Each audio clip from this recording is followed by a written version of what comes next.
On this episode of What the Gut. For whatever reason, we will put our health last. We will continue in our bad habits, our uninformed habits. We will continue in lifestyle factors that are promoting disease because it's hard not to.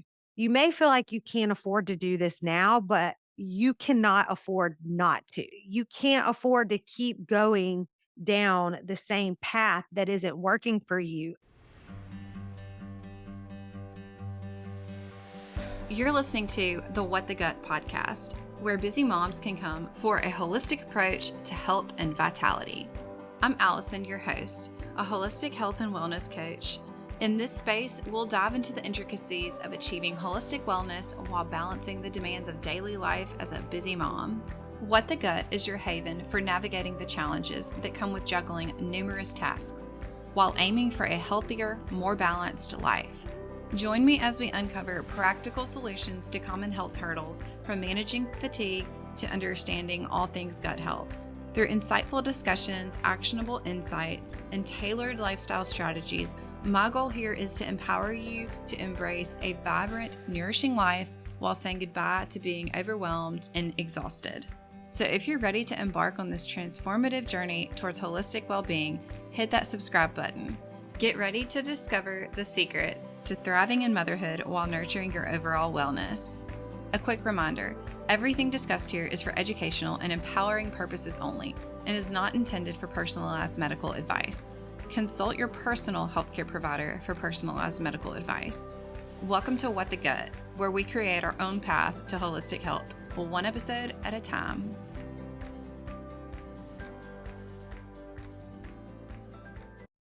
Today on the podcast, I have Allison Tharp, who is a women's hormone and metabolic health coach.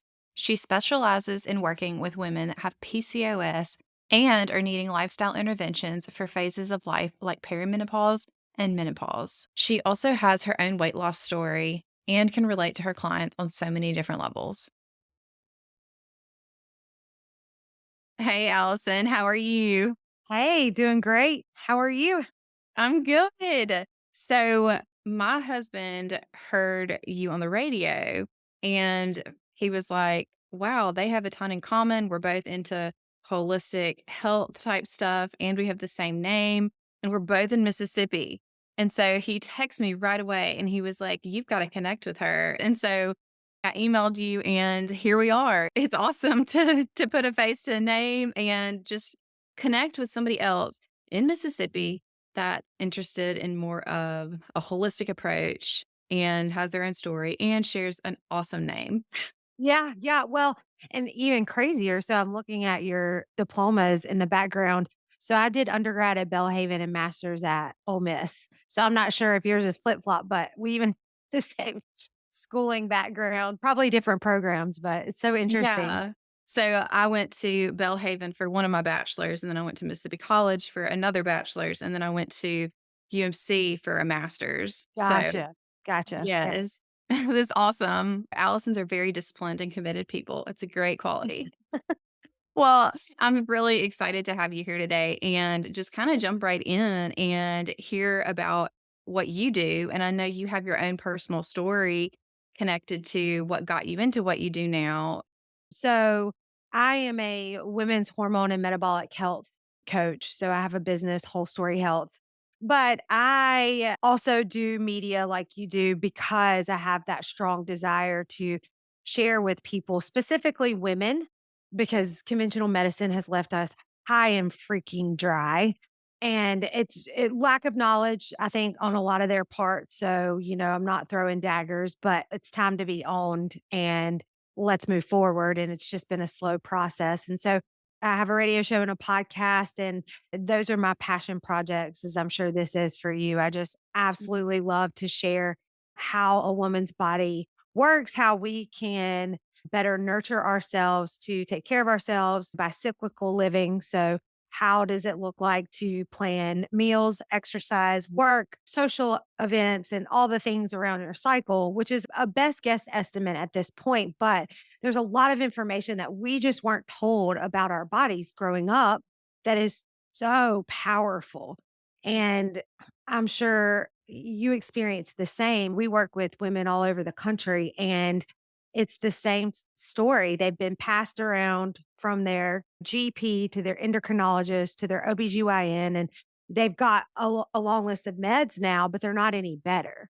They're just Right. getting stuff thrown at their symptoms. And there's no, well, what's the root cause? Because by and large, a lot of conventional medicine practitioners aren't trained on finding root cause and treating that. My personal story, I work with a lot of women who have PCOS, hormone dysfunction in general. PCOS stands for polycystic ovarian syndrome, but you don't have to have cyst on your ovaries to get diagnosed with PCOS. So it's kind of become a catch all diagnosis for women with hormone and metabolic dysfunction. And we are seeing women with just super erratic cycles. And this affects us in so many different ways. This unexplained weight gain and struggle with fertility, mood disorders, all the things. And so it's really, really impacted our society. So at 16, I was diagnosed with PCOS, and it's like, oh, well, we'll just put you on birth control. Just come back when you're ready to have kids. Well, I'll go on a rant later about birth control, but that is not fixing our cycle. That is completely stopping the process. I struggle with weight my whole life. I remember being on a diet in sixth grade, I think. And from then on was just this chronic dieter. And it wasn't until I think I was about 28 where God just kind of tapped me on the shoulder and he's like, hey, we got other things to do. So one of the first things I did was start working on my own health. And then from there decided to go back to school. And I'm glad that I had the experience of going back to school. It gave me the confidence I needed to then go out and explore, okay, but how do we really heal the body?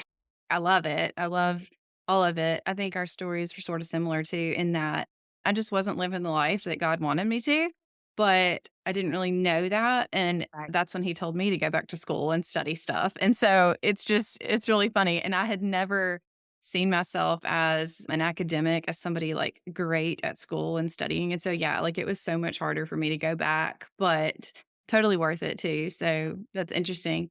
But also, I was gonna say, like, when you were younger, you did get on the birth control, I'm assuming, Right. because that's what your doctor said to do, and our moms and aunts and other women in our life don't know any different either. They Right. didn't know any different to influence us one way or the other. And then you're talking about how you were dieting. I mean, I'm sure that that wasn't, like, an ideal diet either, right? Like, Not even close. because you're fed all kinds of misinformation. So there's so many factors there that are going against you.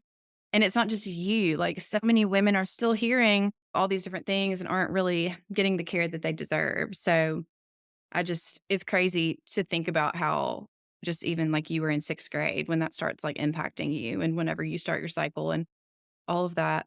It's just, it's crazy. Yeah, it's really sad because, it's the whole move more, eat less mentality. And that works very well for a man's biology. Men are on a 24-hour hormonal cycle. So every night when they go to sleep, if they are healthy and sleeping, and managing stress, then it's like they're plugged in. Like you plug your cell phone in, men get plugged in at night too. So every morning when they wake up, they have all this fresh new testosterone ready to take on the day, estrogen as well. So they're ready to go. Well, we're on a 28 to 32 day hormonal cycle. That's if we have a normal, healthy cycle. So that means we go through a period of 10 to 14 days where our hormones are bottomed out. And estrogen, testosterone, all of these things play a huge role in our drive, in our energy levels, in our ability to build muscle.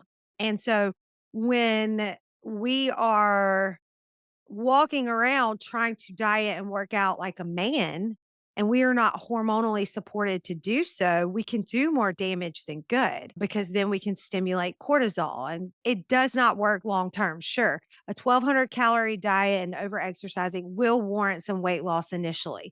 Then your metabolism crashes. You can speak to what that does to our gut because most of the time, if we're focusing on calories, we're not focusing on ingredients. I remember doing Weight Watchers, it was like 100-calorie packs of Cheez-Its, 100-calorie packs of, this, that, and the other, all highly processed foods.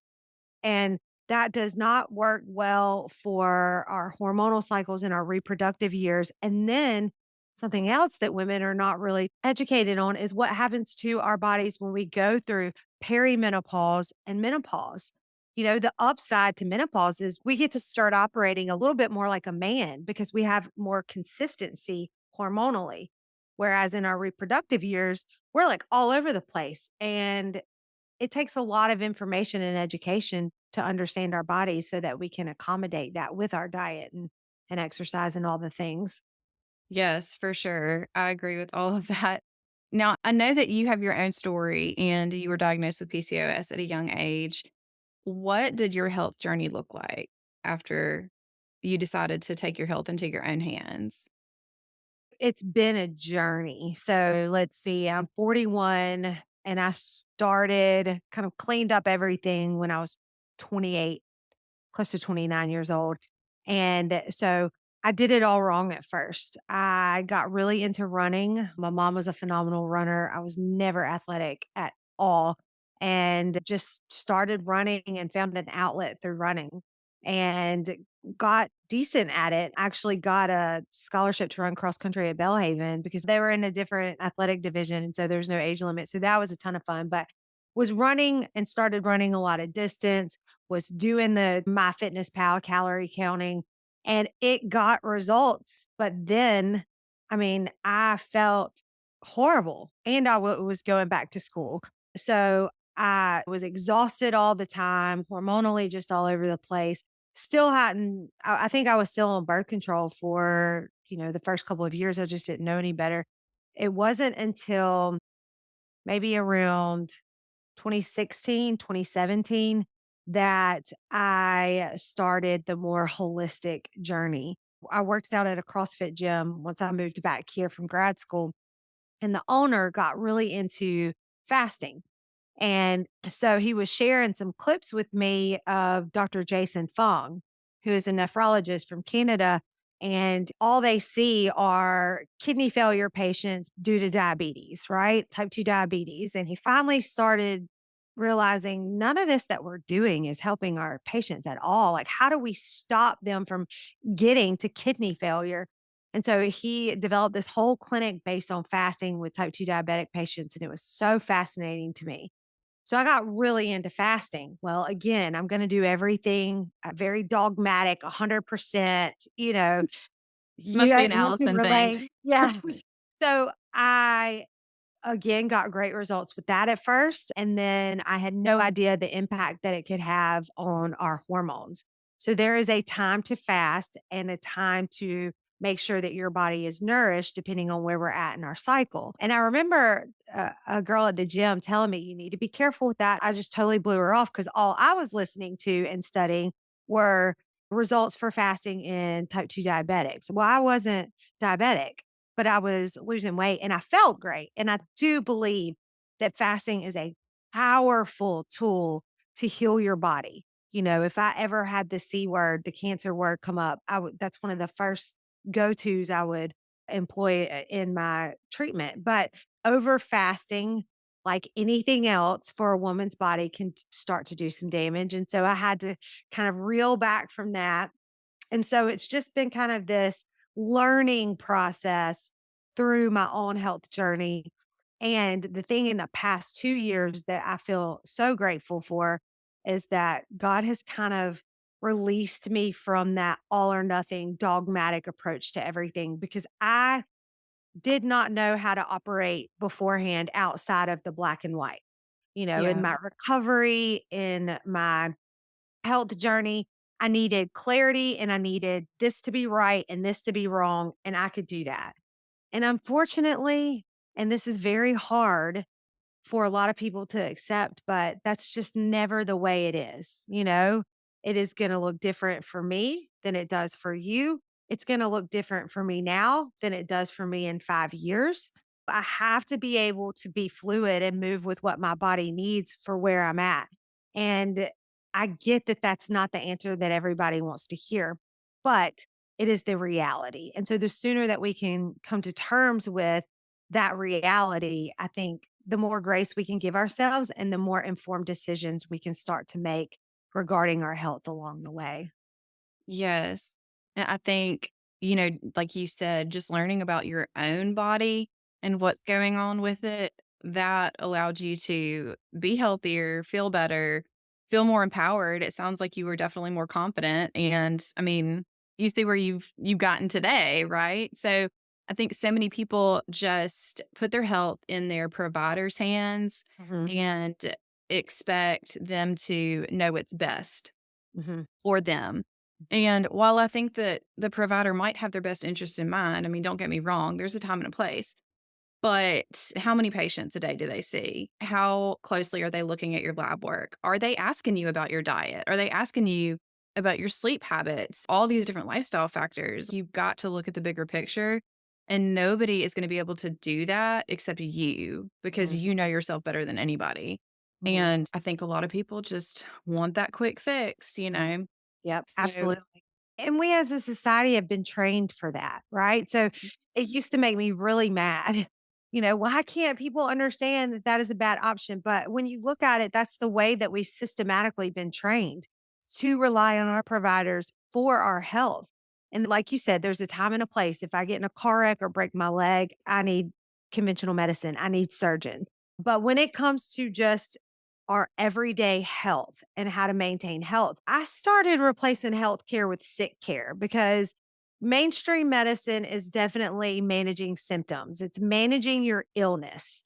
And again, even with the best of intentions, that's what physicians are trained on. They mhm, they don't have the training to root cause diagnose and heal. And sometimes it does take some pharmaceutical interventions, but it also has to include what you said, the lifestyle factors. So that's where people like you and I can come in and be that liaison, that in between to help with that.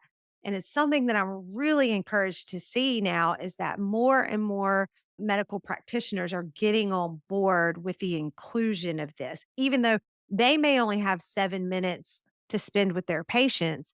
If they have connections with people like you and I who can do an hour assessment and start to help coach with the lifestyle factors, then we can really start to make some changes in these statistics that are happening. So it right. takes both sides for sure. Yes. I like that you pointed that out too, because being just a health coach in general, whether you do specialize more in women's hormones or gut health, just having a health coach that can guide you through those lifestyle factors in combination with your practitioner. I don't want people to get the message that we're saying, like, Western medicine is absolutely terrible. You don't need a practitioner. I mean, depending on what your circumstances are and your diagnosis, you may have to be on prescription medications for forever, for a while, whatever, and health coaches don't do that. Mhm. So, I think working together with them is really important, and I would love to see more people be open to having a health coach go alongside them, Yeah. especially in Mississippi. Since I started my health journey and got into functional medicine, I have met a few people in Mississippi that even know what functional medicine is. I just think that there's such a need, but people just don't know what they Yeah. don't know. I could kinda go on and on about that. It's just a Yeah. sad situation. That and just being dependent on the insurance system. A Mm, lot of functional medicine practitioners won't take insurance. My colleague that I refer clients to that are beyond what I can do. She's a functional medicine nurse prac and she owns her own practice. And she took insurance for a while and had to stop because they put too much red tape around how you can treat patients. Therefore, she was not able to actually help her patients heal when she was having to abide by the restrictions of insurance. And I don't think a lot of people understand that when you go in and you present with so many symptoms, there's a certain number of boxes that are checked, and you're thrown into this diagnosis. And then from there, you're thrown into a approved treatment plan by the insurance company. That does not mean that that's your actual issue. I'm sure you see this all the time. There's things like autoimmune disease, arthritis, lupus, things of that nature. When you heal the gut and downregulate that systemic inflammation, that goes away. Yeah. But when you get that diagnosis in a doctor's office, that's never discussed. It's here's this medication you'll be on for the rest of your life. And it's a pretty dreary prognosis. Yes. Um, and it doesn't have to be that way. So Right. again, this isn't to bash any one system, but what can you do to make better informed decisions for your health? And that absolutely can include getting functional lab testing done and working with someone like us or a functional medicine doctor or nurse prac or combination of so that you can start to feel like yourself again. Yeah. I had a client and had a conversation with them a while back, and they were like, "Oh, you don't take insurance." And I basically said, "Insurance doesn't support you. Your insurance doesn't have your best interest in mind. And that's my job. I do. But insurance isn't going to cover the things that you need, right? Right. We Yes. need to look at to get to the root cause of what's going on." And I think people, whenever they get insurance, they're like, "Oh, well, if my insurance doesn't cover it, then I'm not doing it." And I Right. mean, Yeah. just how narrow-minded is that? I mean, I just your insurance, you're putting your health in the hands of your insurance company who doesn't even know one thing about you, doesn't even know who you are. I mean, it doesn't make any sense to me. No. Whenever you get a functional medicine practitioner or coach that sits with you for more than 5 minutes and learns about your whole health history, learns about every aspect of everything, probably knows you better than any other provider you've been to. And it's one of those things I think we could go on about forever. It doesn't make Yeah. sense to me, but I know that society's just been trained that way. Like, if my insurance doesn't cover it, I'm not doing it. Well, Yeah. then you're only going to get so far. Yeah. Well, I think there's a money scarcity mindset. In my world, a lot of women are struggling with weight as well. That's one of the huge driving factors to get people in to talk to me is that's one of the initial things that they want to deal with. And so when I present the cost of the program, their mind goes back to, well, everything I've tried in the past has failed.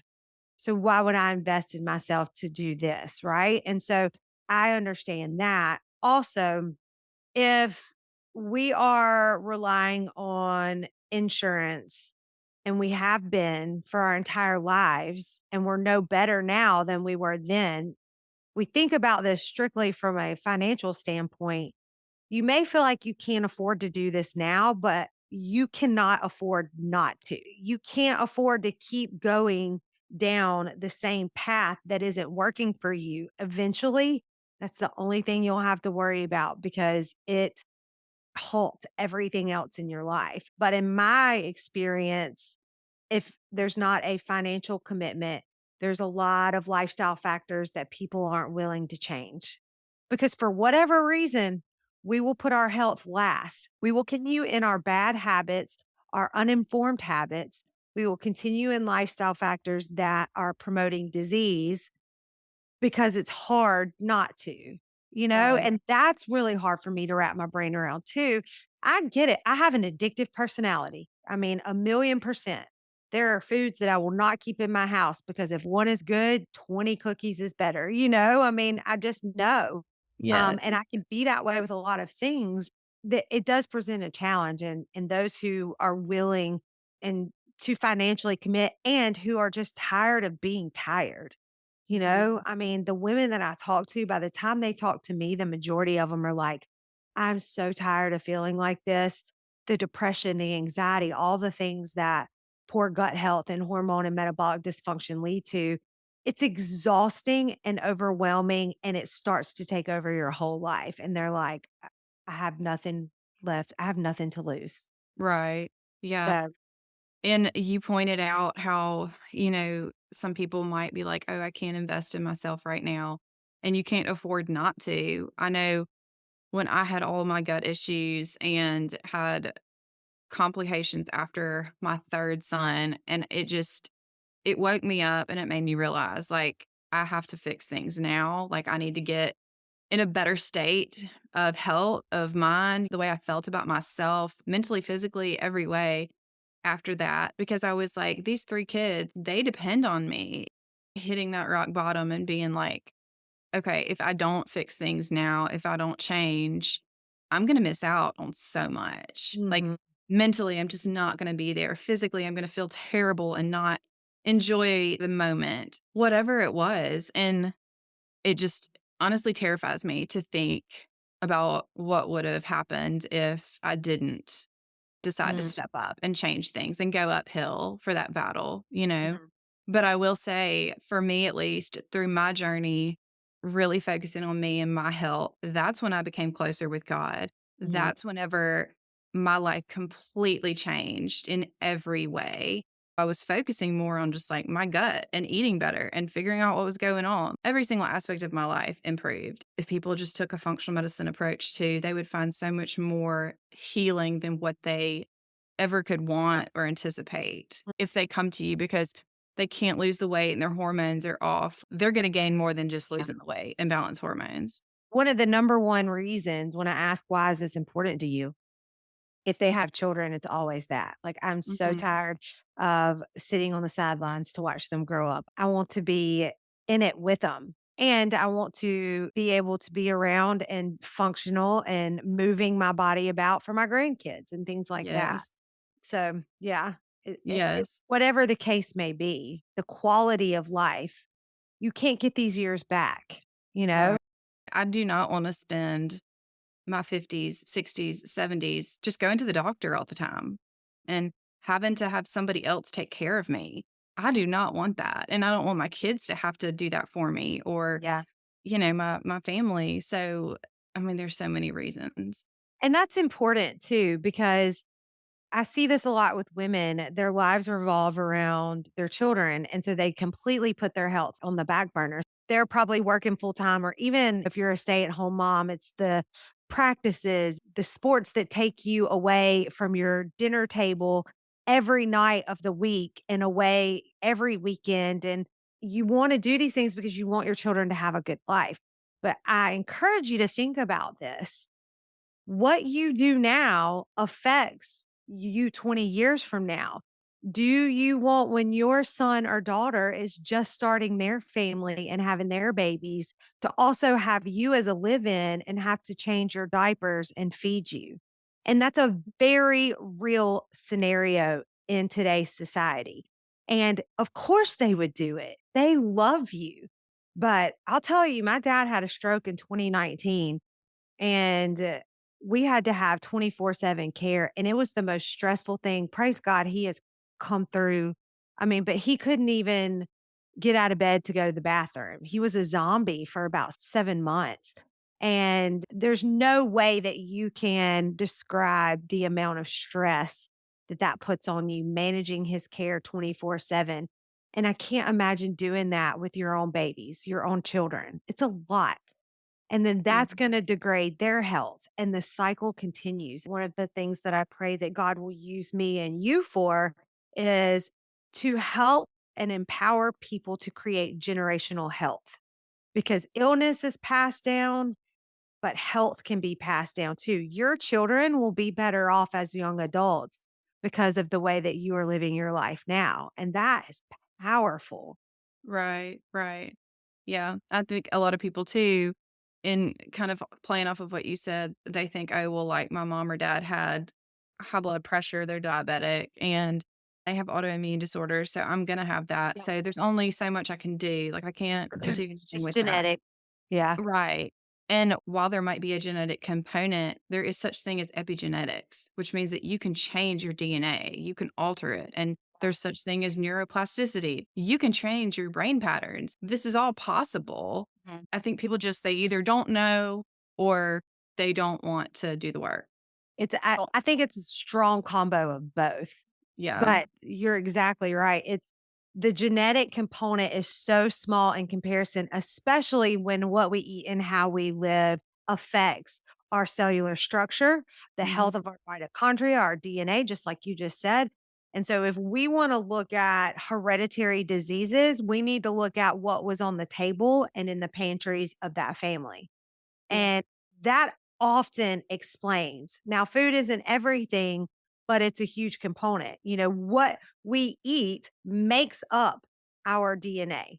It is Yeah. the building block to this. So I think that's so empowering, but it frustrates people initially to hear because it's almost as if they want it to be something they don't have control over because they fear the hard work. But again, how hard is it to figure out how to get to dialysis 3 times a week? Your entire life is put on hold because you're hooked up to a machine to filter your blood out now. I mean, For you're 4 hours or so a day. I mean, 3 times a week. that's a chunk of time, and you could be eating right, meal prepping, getting your 30-minute workout in, drinking your water. You could be doing all the things when people work with you. As far as the balance in the hormones, say I don't know anything about that. What are some things I could do to get more in tune with my body? A great question. And this is very nuanced. Okay. So I'm here to help with the lifestyle pieces. And what I do know is that once we regulate blood sugar, because that's huge, blood sugar impacts your ovarian function to a very high level. And so getting the gut healed up and working on balancing blood sugar and working towards getting a more normal cycle will tell us a lot. So that's going to include nutrition, some supplemental support, because as you know, our US soil is so deficient in the micronutrients that we need that it's really hard to get what we need from food alone. It's a great approach. We definitely want to incorporate whole foods, some supplements, some stress management, and sleep hygiene. These are all very important. If you're not sleeping, your body's not repairing. It stimulates cortisol, stress management, same thing. And this will impact all of your systems as well. So, the first goal is to create a system that is doable for their lifestyle where we focus on these things. And there's an education component too. So, we're going to be doing weekly group Zooms. I do chat with my clients every day via text because I think it's so nuanced. And we're looking at tracking your cycles, digestion, and energy levels, all those things. So, we touch base every weekday. And then we'll do some more education on things like the hormonal cycle. So, if we are a healthy female, we base it off these 4 different phases of our cycle. So, we have menstruation. So, that starts our cycle. Okay. So, day 1 is day 1 of your actual bleed. And then following menstruation, we have the follicular phase. So, there are things that we can get away with during certain parts of our cycle that we need to be more careful of during the follicular and the ovulation phase so that we don't stop ovulation. The main point of our cycle is ovulation. Mm. Okay. So we want to make sure that we are ovulating. And there are a lot of people who will bleed every month, but they're not actually ovulating. And again, that's the most important part of the cycle. So, some things that can interrupt ovulation are going to be high levels of stress. So you have your ovaries, and I like to think of our ovaries as eyes in our body. And they're Yeah. always kind of looking around to make sure, is everything okay? Is this a good time to have to start growing a human, right? Because whether you want kids or not, biologically speaking, that's the whole purpose. And every system in our body is designed to accommodate that until menopause. Okay. So a healthy ovulation cycle impacts your overall health, right? So we want to make sure that we are supporting that. We want to make sure that we are not doing too much cardio. Like you mentioned, a 30-minute workout is sufficient. When I was marathon training, my cycles were a wreck Mhm. because your body is like, whoa, there is a lion, tiger, or bear chasing me almost 4 hours a day.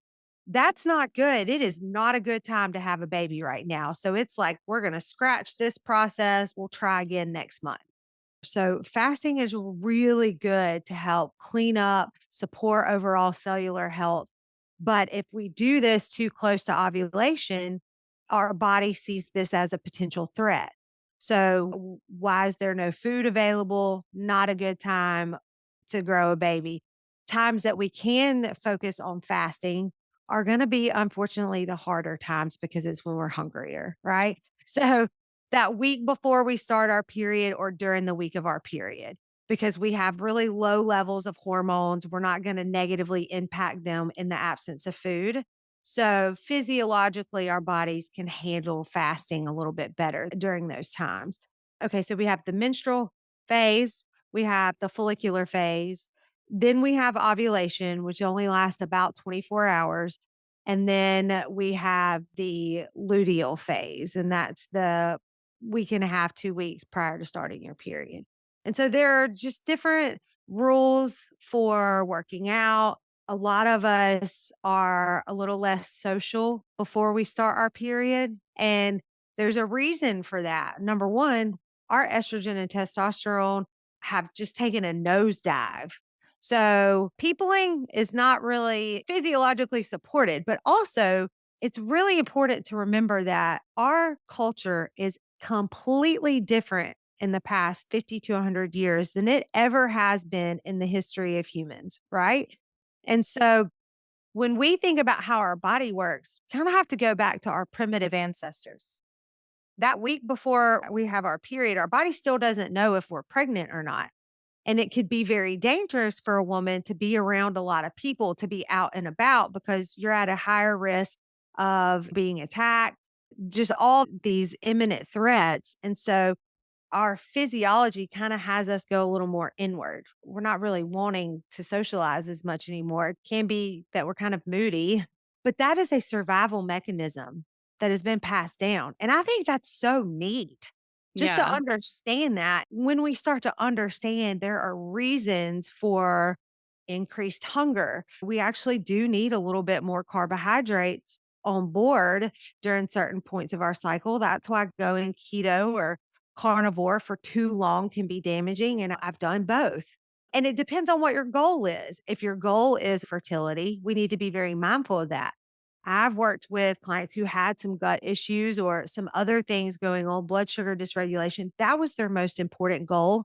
So we did take 2 months to focus on a carnivore style or a more vegan style or a low carb keto style to heal those things first, implementing more fasting.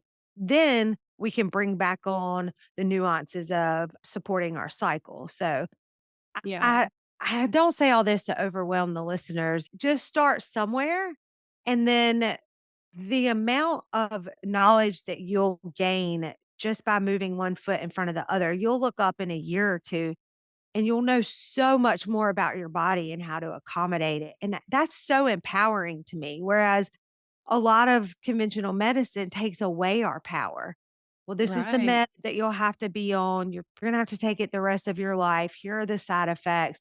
Go pick up this prescription to offset the side effects of that. And this Right. is your life now.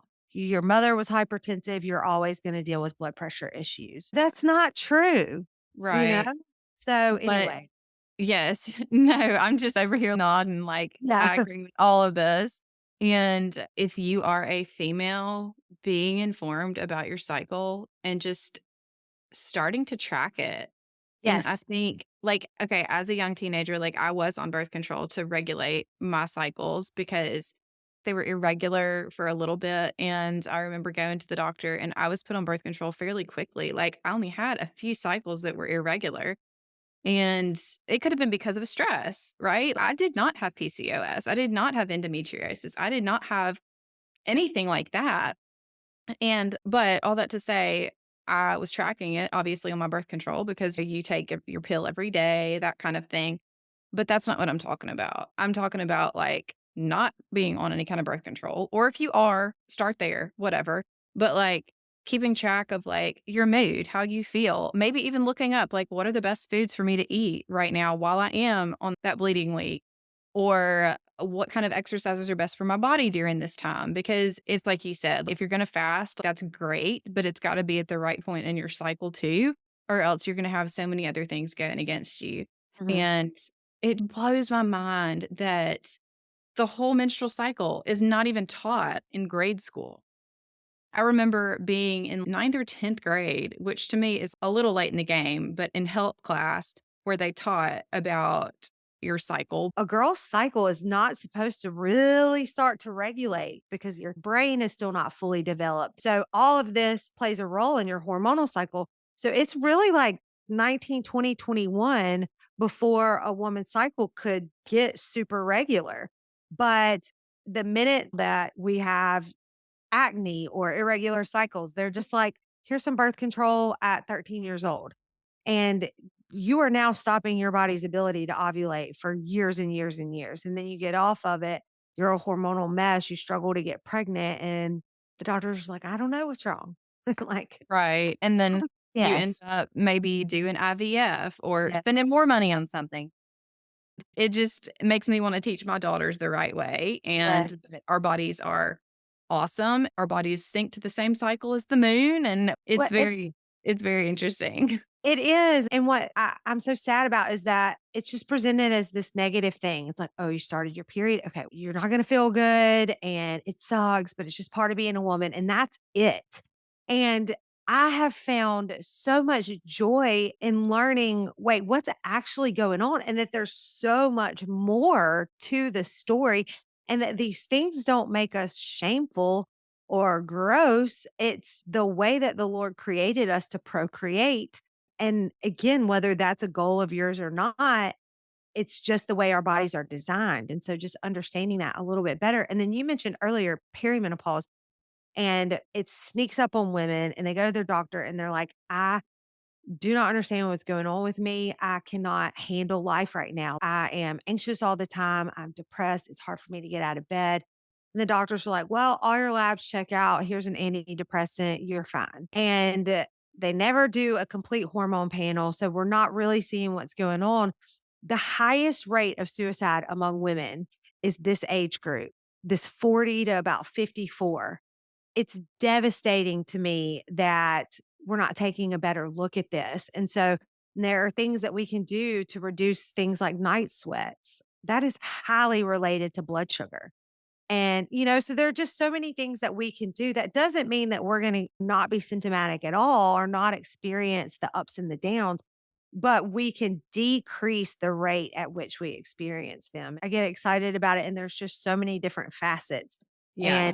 that's why it's helpful for me to have a conversation with a woman. Okay, what's going on with you? I will say that one of the main issues, especially women with PCOS, a lot of times they will see that they're not ovulating or having a cycle, and that we hear the term estrogen dominance a lot. Mhm. Okay. Well, it may not be that your body is producing too much estrogen. What they are usually looking at is that estrogen to progesterone ratio. A lot of times PCOSers have very low progesterone rates. And so that could be an issue. Like you mentioned, you know your body better than anyone. And so it's really being an advocate for yourself. If you go and talk to your doctor and they aren't willing to listen, they're shutting you down, they're not allowing you to ask questions, Find a at different this doctor. they work for you. Don't Right. forget that.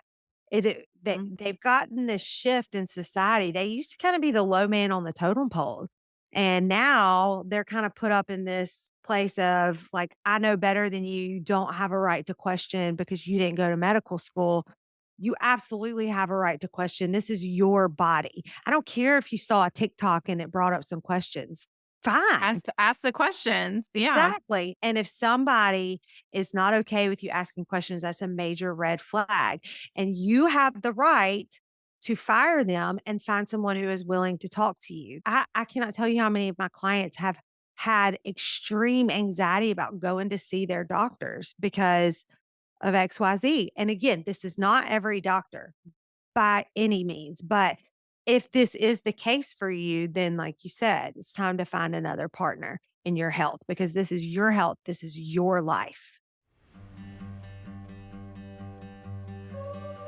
Thank you for being a part of my journey on What the Gut podcast. For a deeper dive into today's topics, head over to allisonandwellness.com/whatthegut or find the detailed show notes linked below.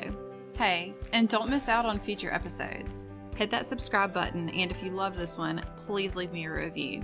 Let's keep the conversation going over on Instagram. Connect with me and stay updated and engaged with my awesome community. Plus, share these valuable insights with your tribe. They deserve to feel as amazing as you do. You can find me at Allison_and_wellness on Instagram. Your support means the world to me. I'm looking forward to our next awesome chat. But until then, stay curious, don't drink too much coffee, keep the vibrant energy flowing, and take care of your gut. Catch you real soon. Oh, and hey, if you're ready to dive deeper into personalized wellness, check out my one-on-one health coaching program at AllisonandWellness.com. Let's make your journey to holistic health truly transformative.